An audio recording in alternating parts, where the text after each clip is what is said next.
Hey, this is Mary Bicknell. Welcome to Lead a Life Uncommon.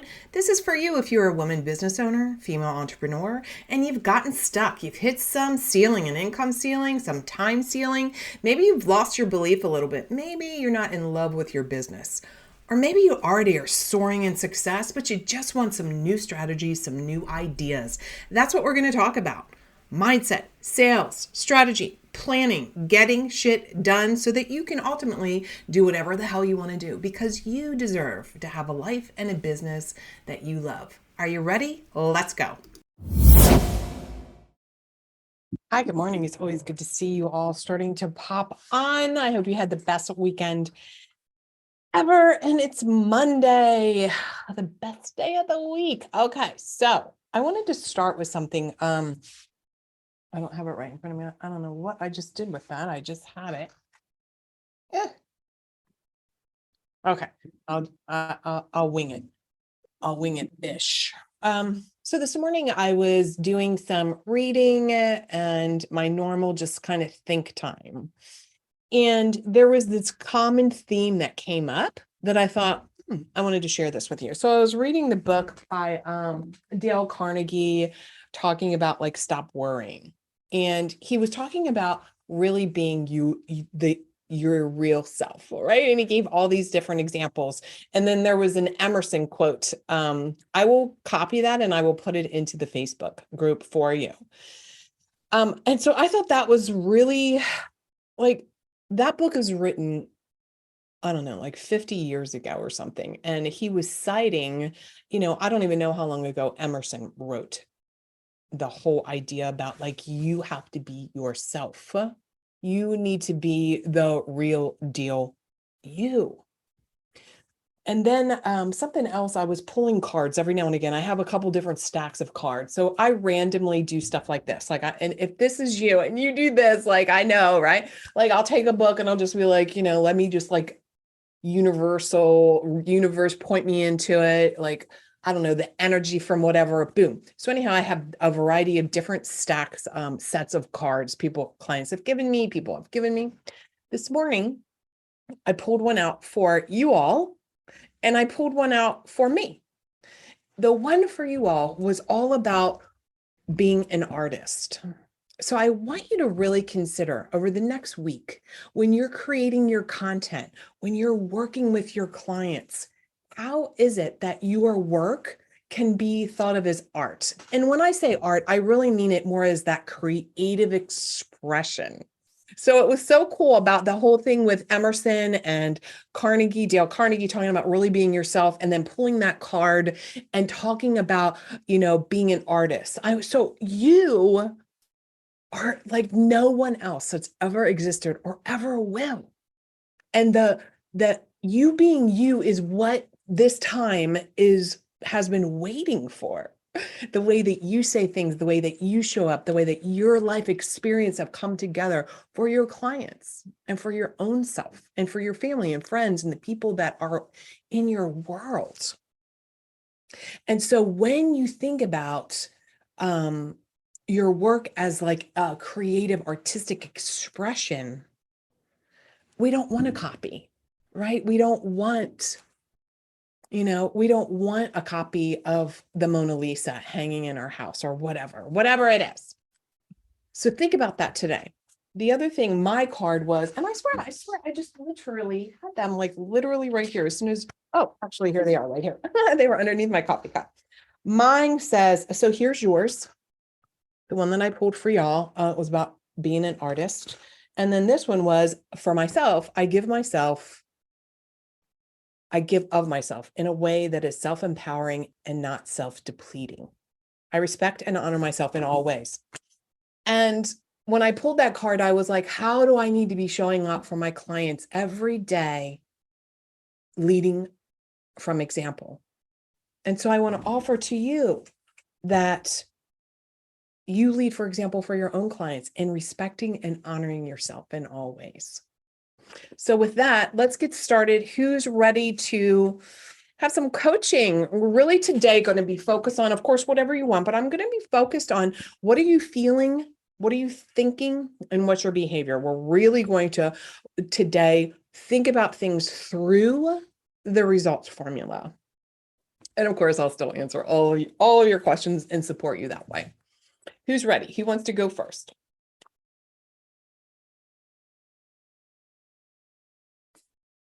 Hi, Tara. Let me move you over.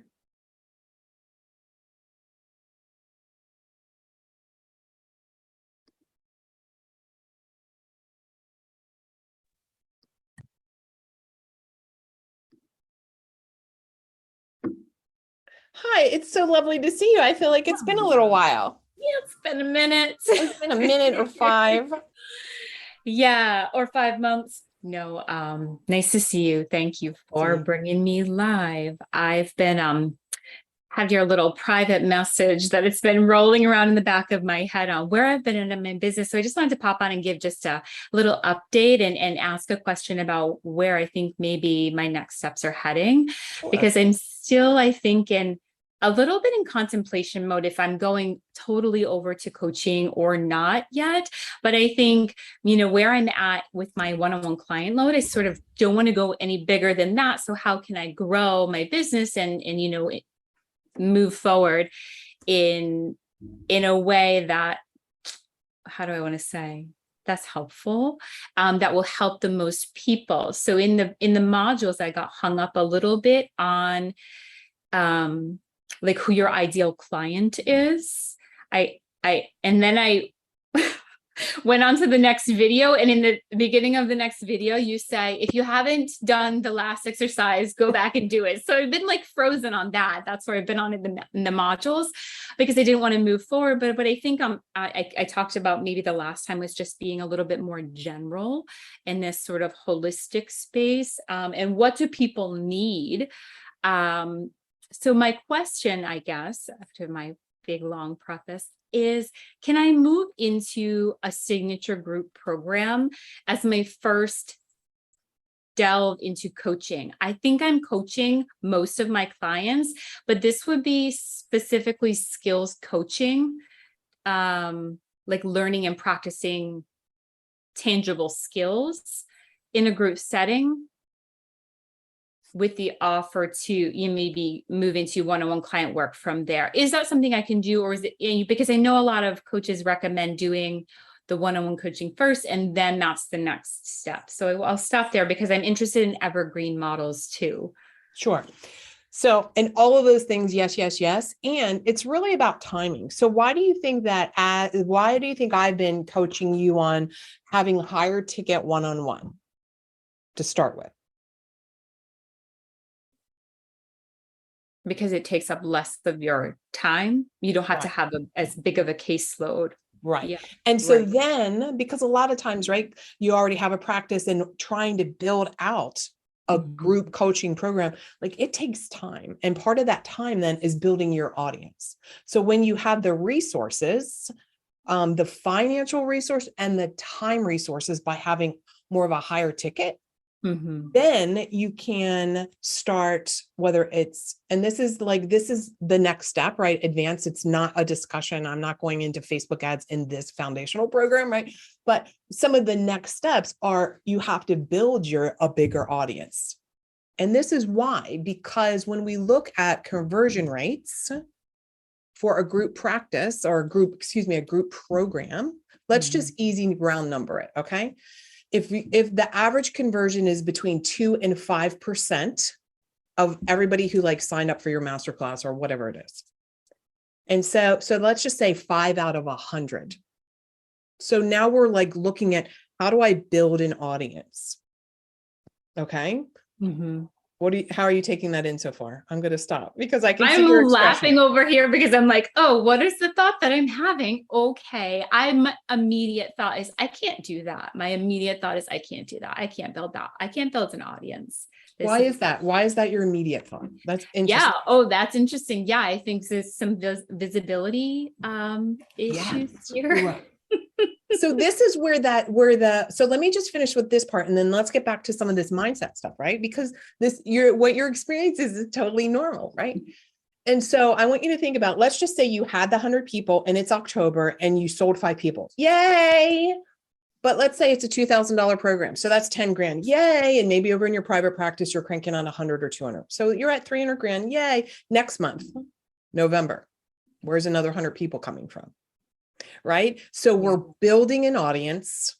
And we're not just building for today, we're building. So when I do a masterclass, I'm not just trying to quote, sell people today. I'm looking at, oh, you know what? Sometimes it takes people time. It's okay. So when I'm in it, I'm also thinking about all those future people I get to, be gifted to work with. So that's kind of the process. So it's not a no, don't build a group program. All of you, I want you all to really consider leveraging your brilliance and serve more people, have a group program, and then turn it into evergreen. But that is a process. If it was like a fast process, I'd give it to you guys. But you have to, there's zero getting around building an audience. So let's get back to that moment, because I know all your colleagues are nodding, I'm sure, right? So tell me a little bit about the thought of when you said, I can't do that. Tell me more about that.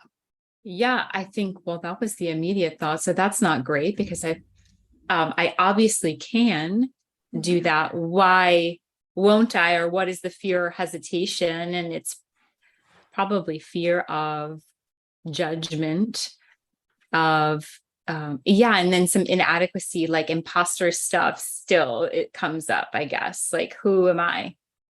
Who are you? Yeah, I'm Tara, and I came here to serve, and I want to help people, and I need to let my heart lead and not my mind. And what do you think that would look like, Tara, if you allowed your heart to lead? Because you have just an amazing, big, beautiful heart, and you have the deepest desire to help people. That has been clear as crystal the whole time we've been working together. So that there's a big old rock in the way of that, just like that clarity of you being able to show up. So what does that mean if you could lead with your heart? Yeah, I think I just need to drop in. I convince myself of, because when I'm in interaction, when I'm in it, it's just like, okay, yeah, this is, it's in, I'm in flow, right? And of course. Yeah. And but when I'm not, I'm thinking about all the things. I'm like convincing myself of, I don't know, or whatever. There's some visibility stuff, like I won't get into it like that. It's like physical visibility stuff that's related to some other things that I've been focusing on, but it's also just limiting, and it doesn't need to be that way anymore.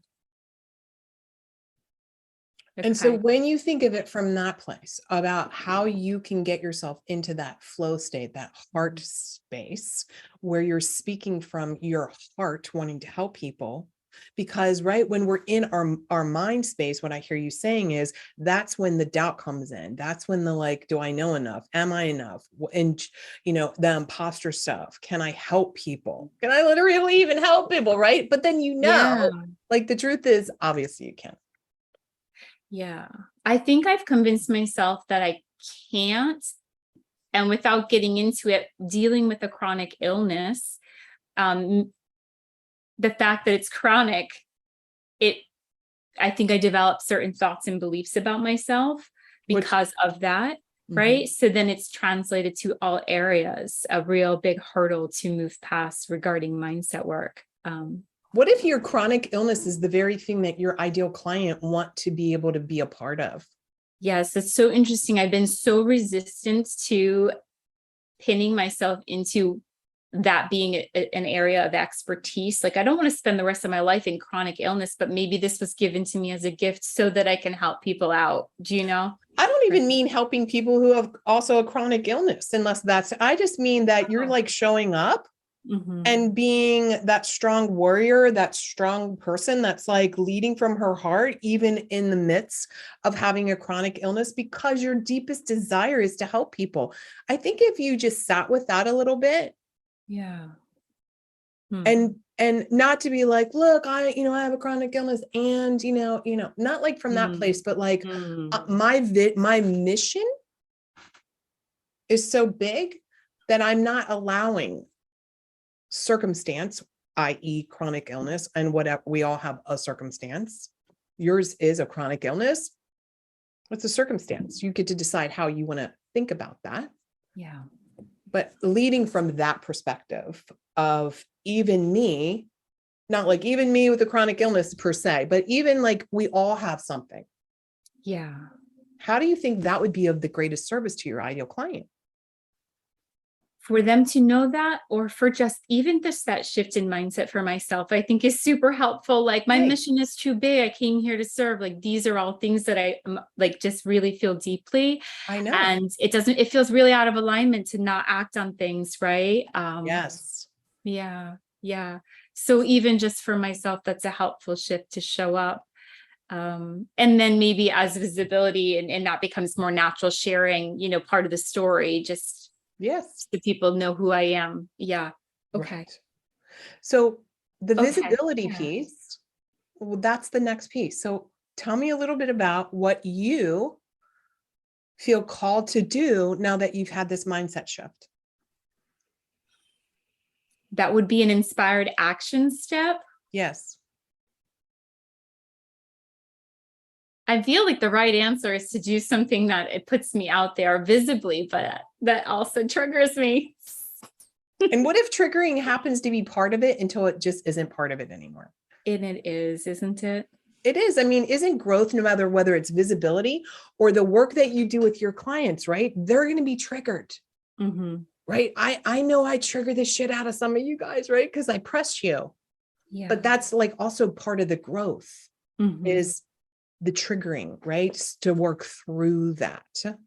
So what if you allow yourself to know with loving kindness, you know what? Visibility, it's a little freaky for me right now. And this is part of the growth. If my mission out here is bigger, so let me shine the light out here and not just be up here. So I think I know what my inspired action could be. If it doesn't have to be live, does it have to be alive? It does not have to be live. Okay.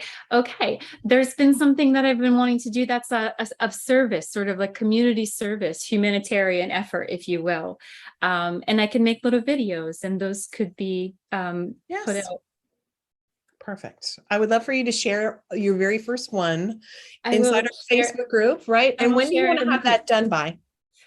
I'd like to do that this week. I'd like to have at least my first video recorded. It will be an emotional first aid series using energy psychology techniques. Beautiful. Yeah. Very good. Okay, well, we're all going to look forward to it. Okay. Thanks Good for seeing that you. accountability. Thank you. You're welcome. I'll move you back to attendee. Wow. And so it's very normal, right? Where we all, when we're doing something new, I mean, we should feel a little challenged. We can be excited. And it's really mastering that emotional state of, are we excited? Or is this like, is this nervous energy that is like, comes with growth? What if that's really what it is? Hi, Shara, let me move you over to panelist. Right. What if that's part of it? That's part of that beautiful process to be able to do.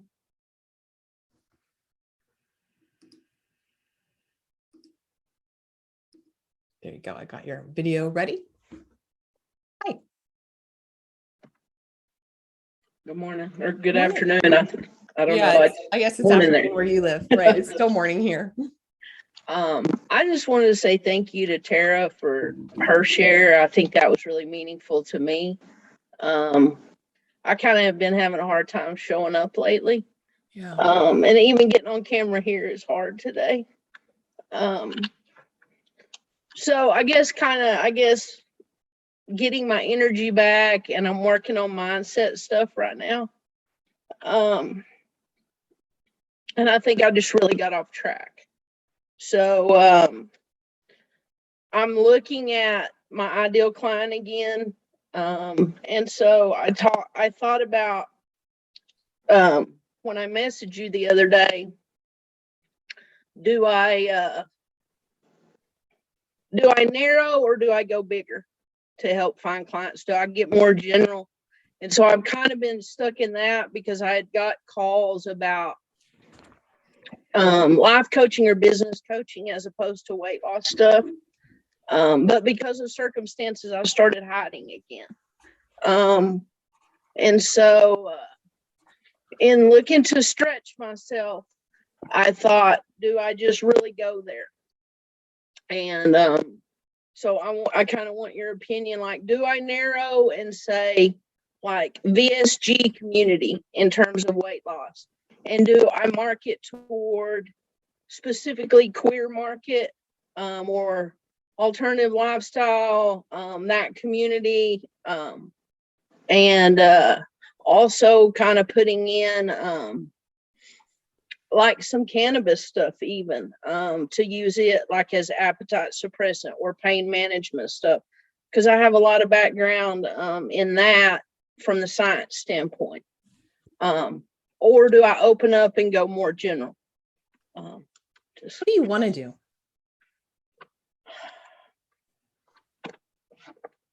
What if you gave yourself the permission to like legit do what you want to do?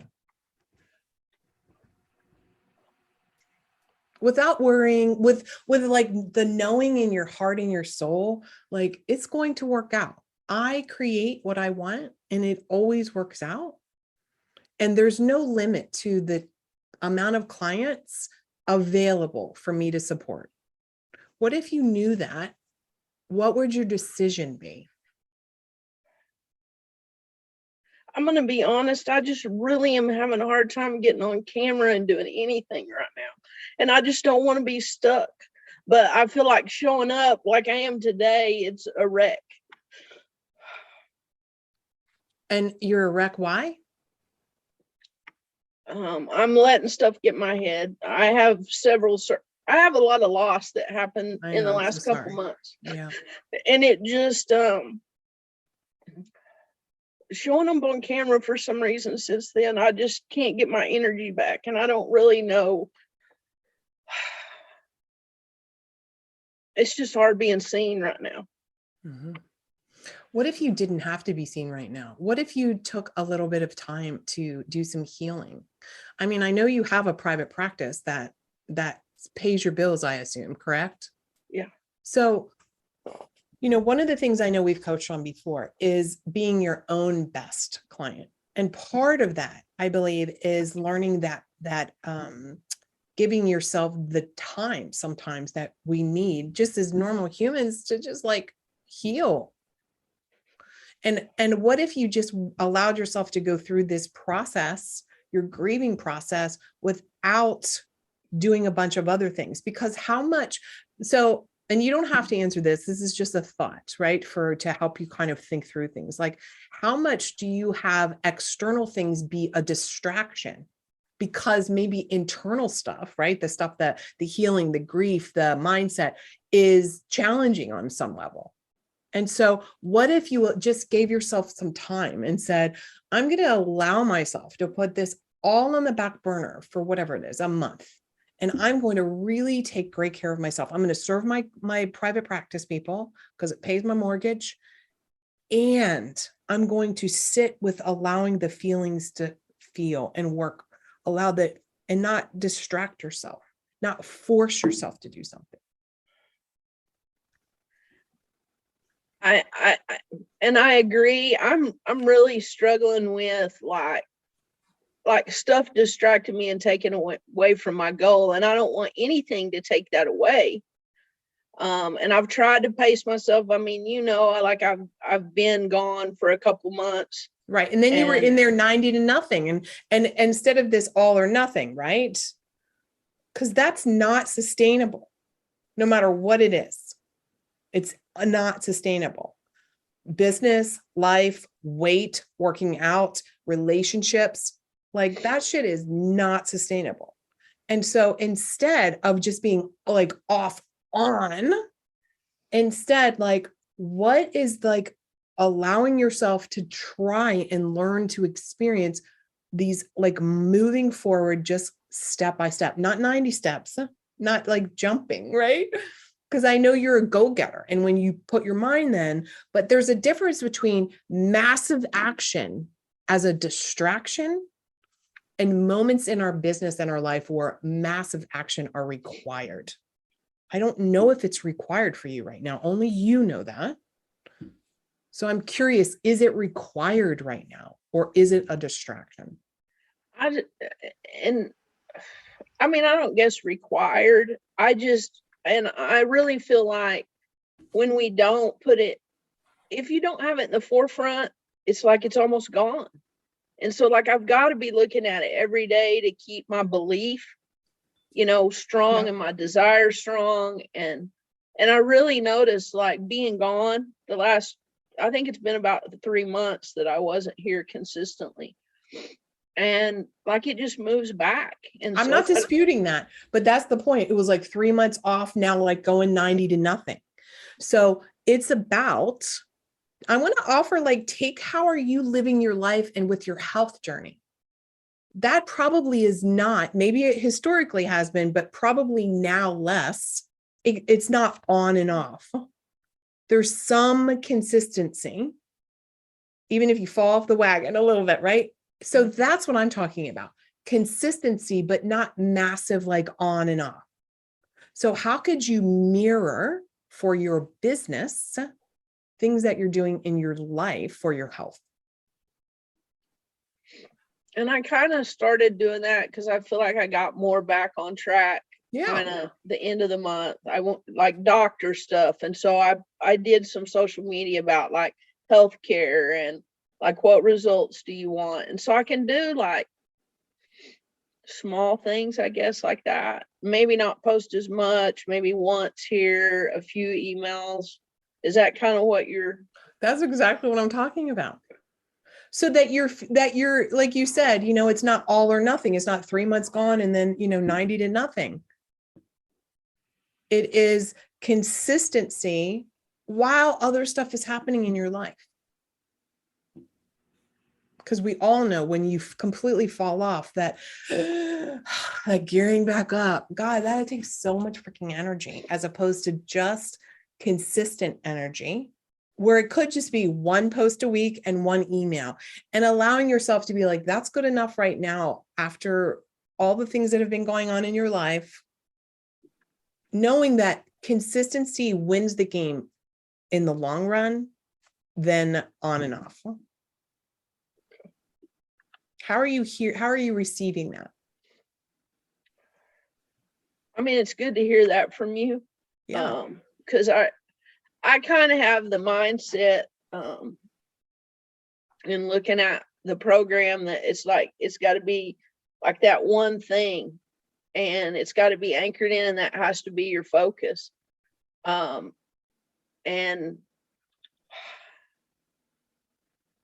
I've got to pace myself and have more balance. Yes. So here's the thing, back to your ideal client. I asked you the question, if you could make a decision with the knowing that whoever it is that you decide you want to work with, that there's more than enough of that perfect ideal client, that best client for you, and it brings you joy and it's work you can do and you can help people get results, like who is that person? Well, they look like me in some way. Yeah. So why are you doing even entertaining this other stuff? I don't understand.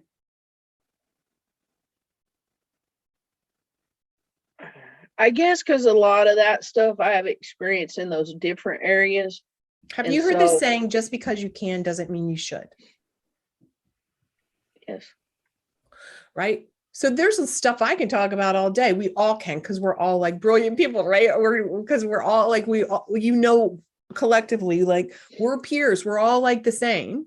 So there's plenty of things we all could talk about. That is not relevant. What's relevant is, what do you want to talk about? What do you want to build a business on? That's the pertinent thing. The rest is just a distraction.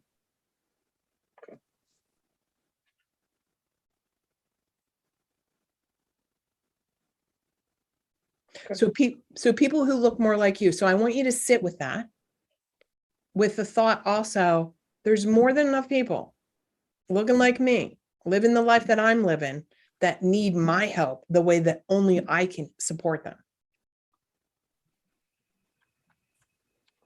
And just sit with that for a little while.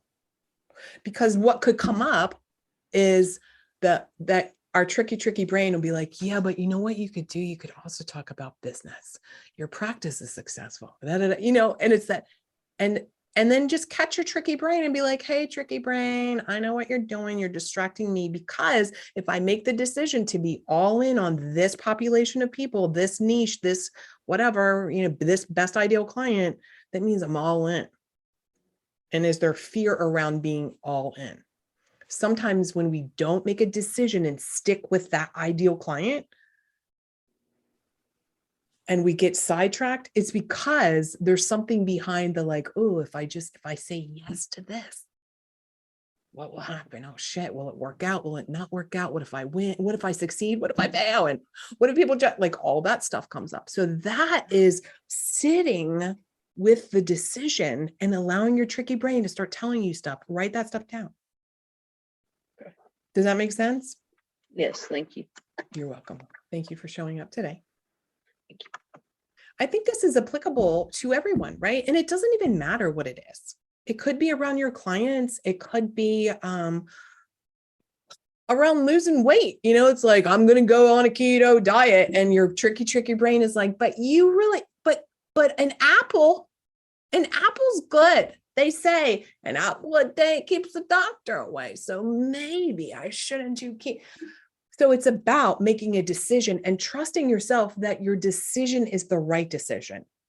I did a podcast. And I think the name of it was something like, make the decision ahead of time that the decision that you make is the right decision, and then make that decision the right decision. Right? Like, that's all about saying, like, make a decision, but first make the decision.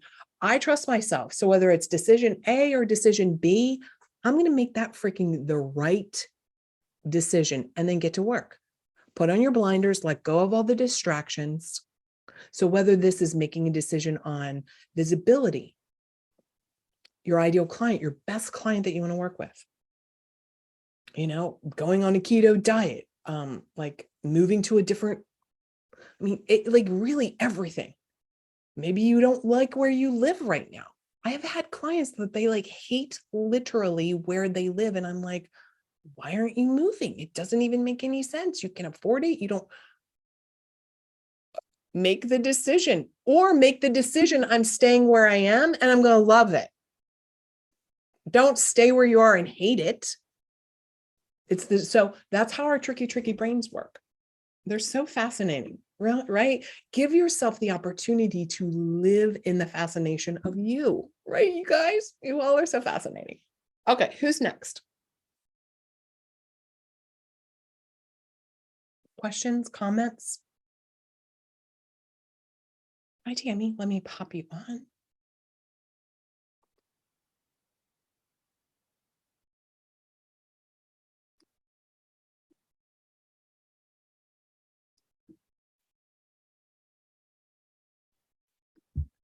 Hi, good morning. Morning. How's it going? It's going. Yeah. Oh, it's kind of dark here. It's a super bright sunny day, and that's coming from the back windows here. Shara, I totally understand, and I feel what you've been going through, because I too have been kind of sort of plugging through, pushing through, but not taking any real big leaps. Situation has come up, and it's with my relationship program. A little bit of a backstory. I've been seeing him as an individual client, and he's been wanting to work towards the relationship coaching with his wife. So I've had 2 meetings with them together. So they're a disaster couple. So the first meeting, it just gets into yelling matches. And then it's like, whoa, stop. Like, we're here for this, you know, diffuse it. At the end, it went all great. And then I saw them again last week, because he was saying the relationship is like going really well and he's really hopeful. He'd like to bring her back in to talk more about the program and stuff like that. So I saw them, and again, it went off rails. At the beginning, I set boundaries saying, I'm not your therapist. I'm here as a coach looking at the program. Like I set those very rigid boundaries right at the beginning. And she goes, oh, good, we need a referee. And I said, no, I'm not your referee. Yeah. So, and then it got into, she's going through trauma therapy right now. And he has said that she's totally done a 180. He doesn't even know who she is anymore. He loves her. He wants to try, yada, yada, yada. And he feels as though all of this trauma therapy, she's now projecting onto him. So anyways, she got into name calling, and I called her out on that. As she's saying she doesn't like to be called names, she's calling him names, so I point that out. And then she got into about 4 agreements. Like, do you know about 4 agreements? And I'm like, yes, I do. The book on the 4 agreements. And then she's talking about assuming. And then she started projecting a whole bunch of stuff on me. And I was like, whoa, stop. You're projecting onto me. You were just talking about the 4 agreements, and you're doing a lot of assumptions right now. And you don't know me, and I don't know you. And, you know, and then I talked about a little bit about the program, about communication, breaking things down, yada, yada, yada. And then she started just attacking him again verbally. And then he got mad, called her names, and it went into a gong show and then I inserted some humor. I'm like, I wish I could whistle to say, okay, enough, go to your corners. Like, we're coming back on track. Anyways, by the end of the whole thing, she was thanking me. I said, okay, like, you guys are not compatible. Everything that I'm hearing from you, you want to proceed with the separation. You're already living apart. And what you just told me is you want to get a divorce. And she's like, yes. And then she's like, thank you so much for creating a safe space for me that I can be honest. And because she's been giving him so many mixed messages, like, I love you, blah, blah, blah, you know, and then next week it's a gong show. So able to say, okay, you're not the right fit for the program. And from the sounds of it, you're moving forward for divorce proceedings. Yes. So like I said, at the end, she was all wonderful. He had left because he was angry just because she does this nonstop. And yeah, she gave me a big hug. Again, thanked me for, you know, allowing that safe space to happen, that she could be honest with her feelings about not being in the marriage anymore. Okay, that was good. Then comes a few days later, and I'm getting these incredibly nasty emails from her saying that she was assaulted by her husband afterwards. Oh, they were going to go shopping after this meeting. And I have said, like, are you sure that's a great idea with the heightened emotions that just happened? No, we're friends, we're adults. They're in their late 50s. Okay. We can do this. If you're sure, yeah, we're sure, we're good. And then anyways, and then I got saying that she was assaulted by her husband after, and how dare I put her in that position. I didn't ask her if she was abused, you know, like, just projecting all this stuff on me. And I was traveling, and I said, like, thank you for the information. I'll read your emails when I have more time, but I can give it some, you know, more quality time on this. Then it was like, you're just giving me lip service, blah, blah, blah. I ended the conversation. Again, she's not my client. It was a casual meeting. She was a guest of his. So that was that. Then the email started again this weekend, saying she's gone to the RCMP. She's put a complaint in against me. She's talked to victim services, social workers at the women's shelter, and they're all in agreement that I'm terrible, I'm horrible, I need to take courses, I'm doing more damage and harm, and that I created the situation in which she was then physically and sexually assaulted, blah, blah, blah, blah, blah. So after, I had also noticed that she started following me on Instagram. So right away, I don't know, I kind of blocked her. I got her to unfollow me because I'm like, great, I don't need anything like that. So, and then the second barrage of emails demanding money back for his session. Like, it was just total gong show.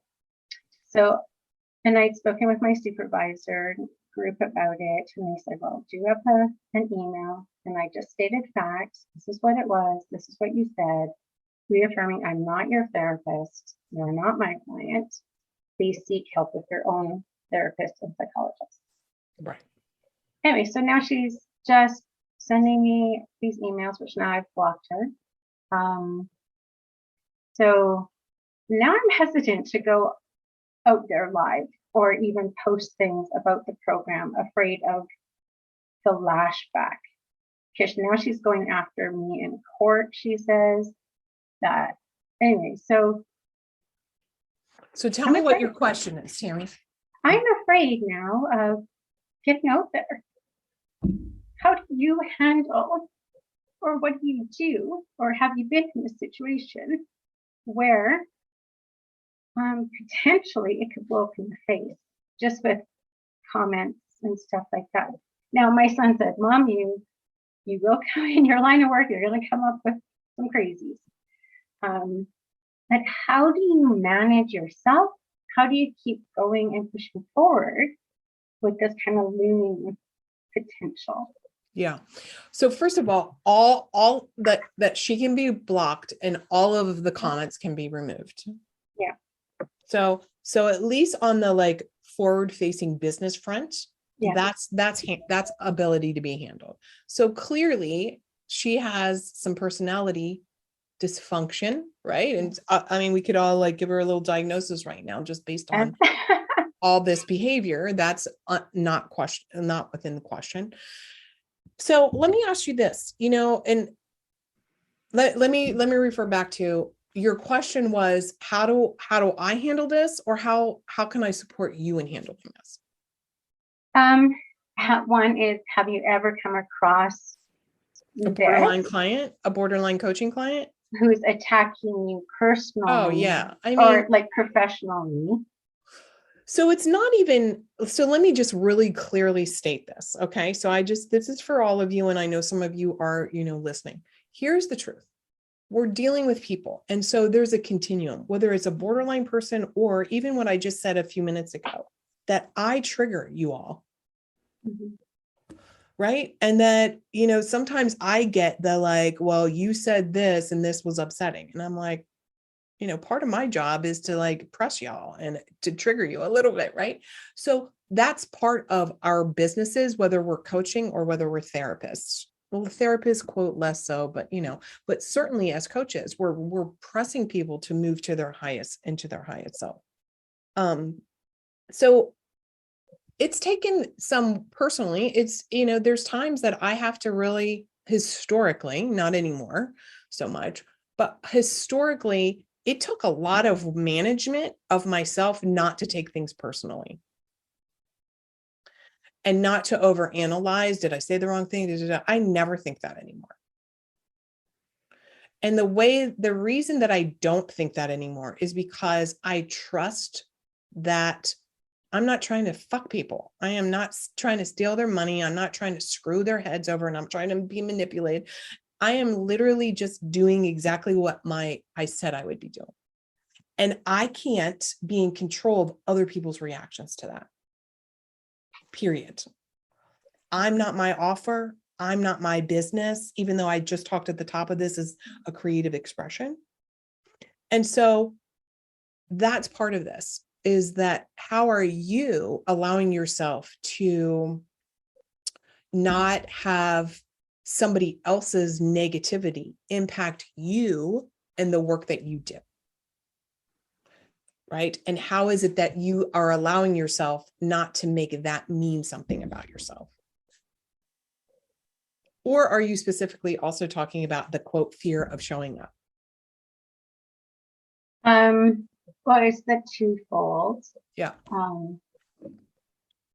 Yeah, I mean, it's twofold with the stuff going on. I've had like all of you. So thank you for sharing this. And I'm so sorry this happened, and this is crappy. And this is like all of our worst nightmares, right? Malpractice, having a crazy person show up in our office and freak out, all that, like all of that stuff. Like, and it's part of working with people.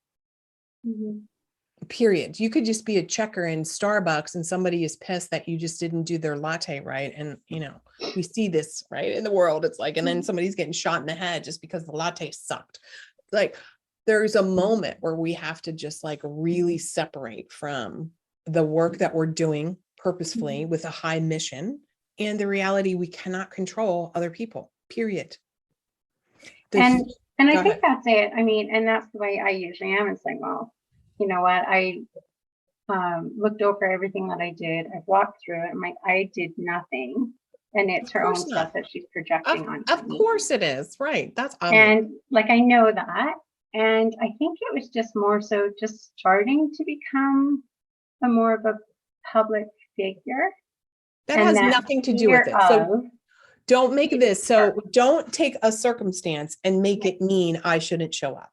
Well, and that's what I was wondering. So about just blocking, removing comments. I block and people doing- like all the time. Okay. I'm Okay. letting you know. I block people all the freaking time. Yeah. Like several times a week. This is not an Okay. exaggeration. Let me give you an example, whether it's somebody in the Facebook group, which I am closing.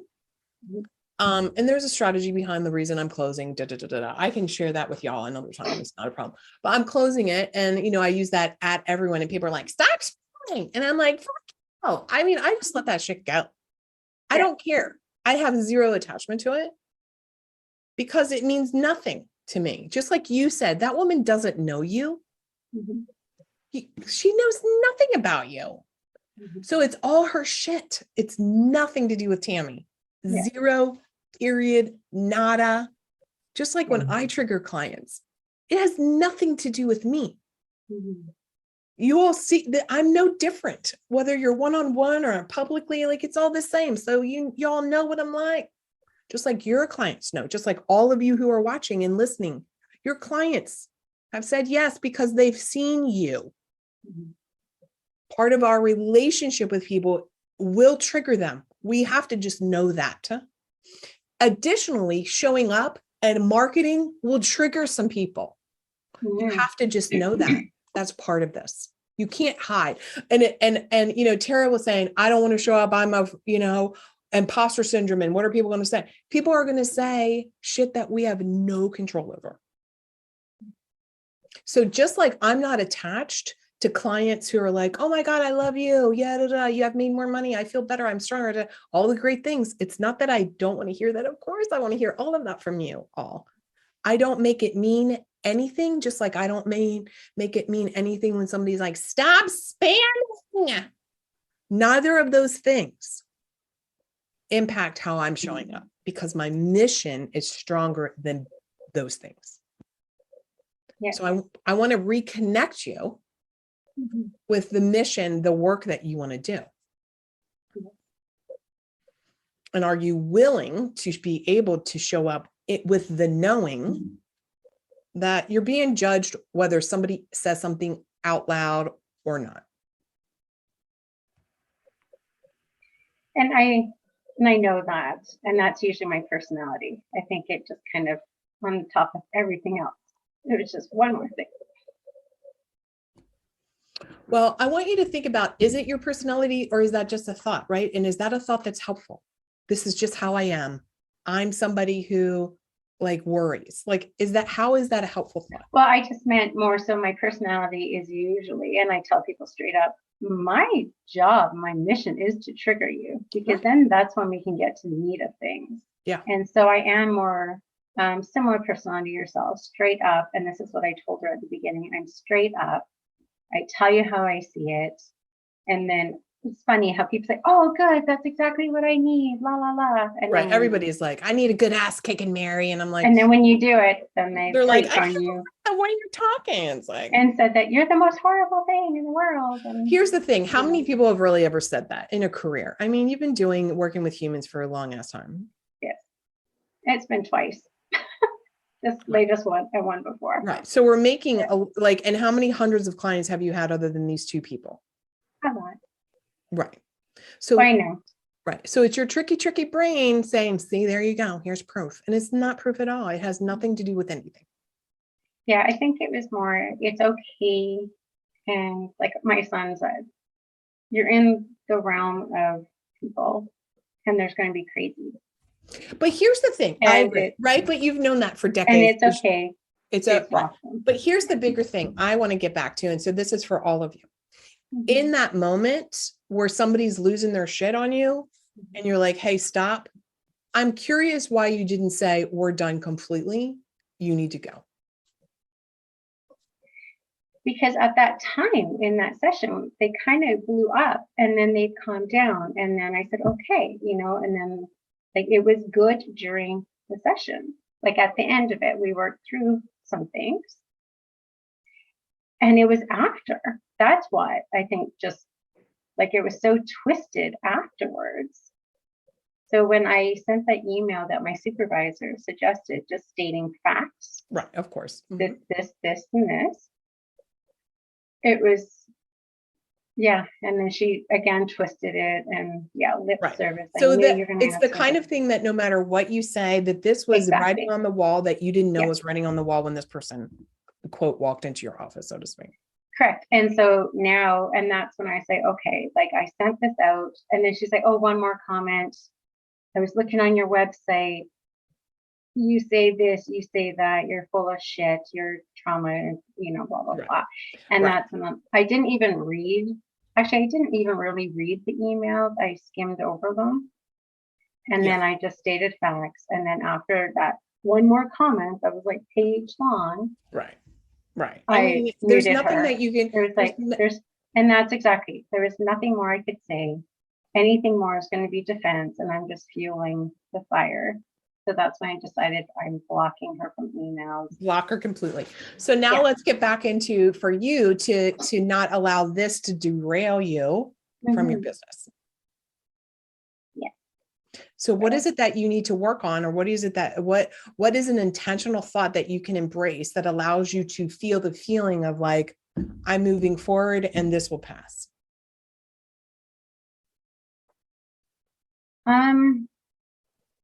Well, it's kind of been my mantra for the last 3 years, and it is this too shall pass. And I'm that person that's always looking next, moving forward, next. So I am taking this month. We have some huge things coming up this week, in the next week and a half. And then I told you I'm going away for a couple nights, that spa. And that's the time I'm going to use to kind of like restore, get my energy back, refocus, and then come back out ready to go, have some topics, make some videos, do some workshops. Like that's my mission this next Right. Yes. by the end of the month to have a solid plan. Yes. All I've right. been derailed for a long time and it's exhausting. I mean, that's enough. Yes. And that's so for you and for everyone who's listening, right? It's like those things that are derailing you is a priority to eliminate. It goes back to the whole clearing the clutter. And even if it's untangling previous decisions that you've made, all of you, I'm speaking generally, that you have to reevaluate and be okay with saying, I've changed my mind. And then also be willing to deal with whatever consequence or fallout will happen when we change the record, right? We're in a dance with life and with people. And when we say, I'm sick of this damn song, I'm changing the record, and people are used to you moving in a certain way, there's fallout.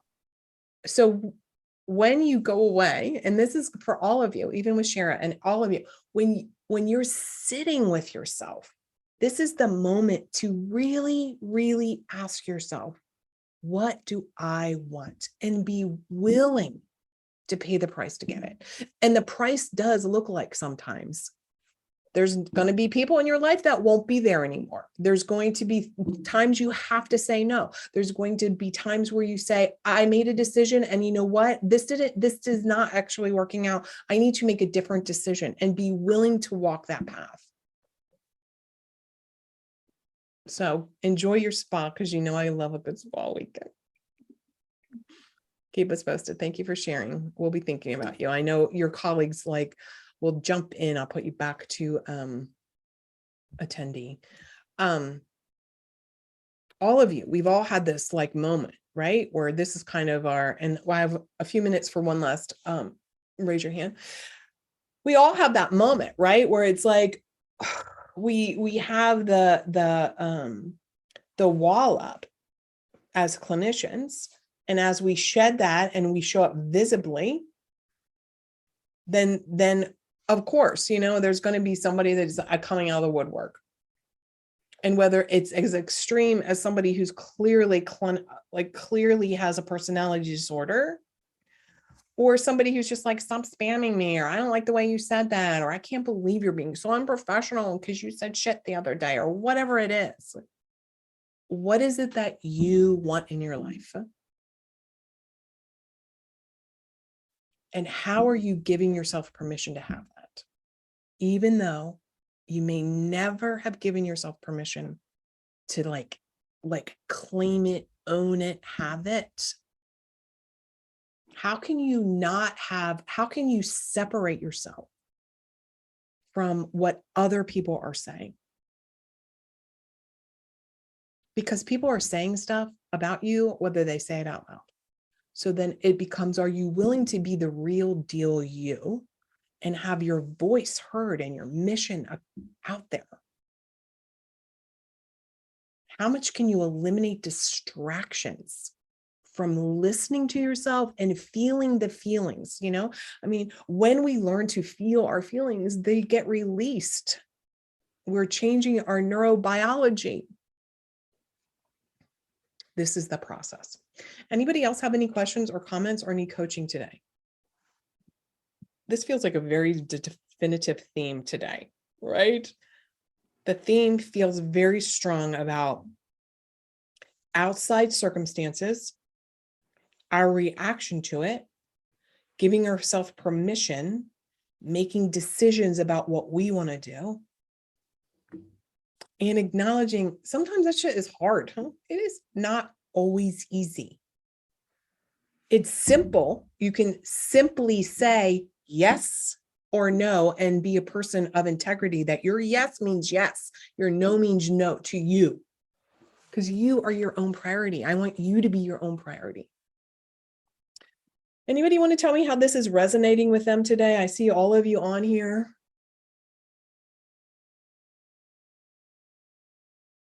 I know you all have some thoughts. I know every single one of you, because I see all your names here, have either lived this experience that your colleagues have shared. Okay, no comments, no questions, no hands raised. Go make it an amazing day. I'm going to leave you with this thought that, look, it is not always easy. This is literally what I was just talking about with the Dale Carnegie thing. It is not always easy to just be your own best friend, your own lover, your own highest self, your own reparent yourself. It's not always easy, but it is the most worthwhile thing that you can do for yourself, is to fall madly in love with you and take care of you like you've taken care of no one else in your entire life. And it is like a daily thing, because we fall off the track, we fall off the train, because we're normal human beings and are habituated, right? So we have emotions, right? It's a chemical signature that our bodies become addicted to. It takes a lot. It takes a lot to change that. It takes a lot to reprogram our neural pathways. You may never have done that before. And the thing to have is, what is your goal, desire, want, dream? And anything that is in the way of that, and for those of you who are listening on the podcast, I'm like holding my fist up, like I'm holding in my palm of my hand my goal, and like my other hand, I'm taking it over, and it's like a pathway, the pathway to the goal, the dream, the desire, the want, and nothing can get in the way of that. That's your work, you guys. That's your work. And it is not always easy because life happens and death happens and babies happen and moving across country and your husband gets sick or your dog gets run over or somebody gets fired or whatever. Shit happens. Circumstances happen. It's about not allowing the circumstances to derail you from your big vision, mission, dream. That's, I think, the work of like humanity. And again, it's back to either thing is a struggle sometimes. Either thing is challenging, either spinning out in your stagnation and staying still in your repetitive behavior and thoughts and feelings that have become conscious. So since they're conscious, it almost feels worse because you know they're there. You know what you're doing versus doing the work that's challenging and triggering, but growth oriented. Stagnation, growth. You get to decide. Both are going to challenge your humanness, your emotional state until it, it's like, that's why we call this stagnation. Some people call it the comfort zone because people just get comfortable. And then I'm like, is it really comfortable when you know it? You're stagnated versus over here in the growth phase, right? You grow, and then things are smooth for a while and you're like rocking and rolling. And then you're like, you want to grow again. And you're like, oh, I got to dive in. But like, what the hell do we have as options here? Do you want to be wrung dry and giving your best to the world and have all your talents used up when your day is done here? Or do you want to have the thought, shit, I coulda, shoulda, woulda? Like, these are your true decisions. No one else can make these decisions, no matter what kind of relationship you're in. And it's not always easy to put your foot down. Okay. You can feel me pressing you because I know each and every one of you has something so big to share with the world. And more importantly, share for yourself.